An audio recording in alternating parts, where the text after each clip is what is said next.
સુરતના વેસુ વિસ્તારમાં એસએનએસ સ્ક્વેરમાં ઓફિસના માલિકના બોગસ પુરાવા ઉભા કરી દસ્તાવેજ બનાવનાર વિરુદ્ધ વેસુ પોલીસે ગુનો નોંધી સાક્ષી બનેલા સુમિત નામના વ્યક્તિની પોલીસે ધરપકડ કરી છે।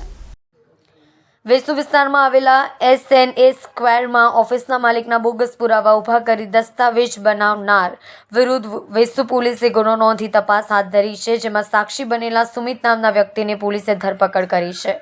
વેસુ પોલીસ સૂત્રો દ્વારા પ્રાપ્ત વિગતો મુજબ ઉમરા સ્થિત સર્જન સોસાયટીમાં રહેતા ભૂપેશ રમેશચંદ્ર તમાકુવાલા તમાકુના ધંધા સાથે સંકળાયેલા છે।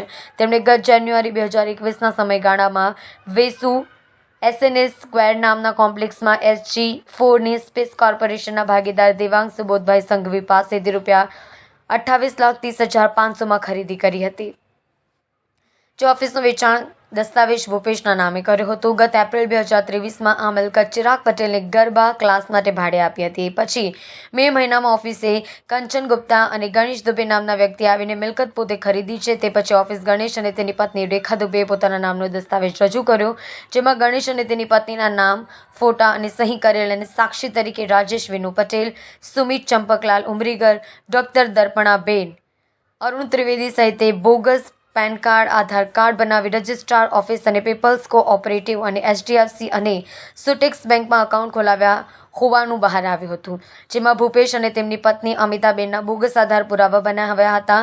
આમ ખોટા બોગસ પુરાવાને આધારે દસ્તાવેજ બનાવી મિલકત પચાવી પાડવા ના ગુનાહિત કાવતરા અંગે ભૂપેશ તમાકુવાલાએ વેસુ પોલીસ મથકમાં ફરિયાદ નોંધાવી હતી। પોલીસે તપાસ હાથ ધરી સુમિતની ધરપકડ કરી।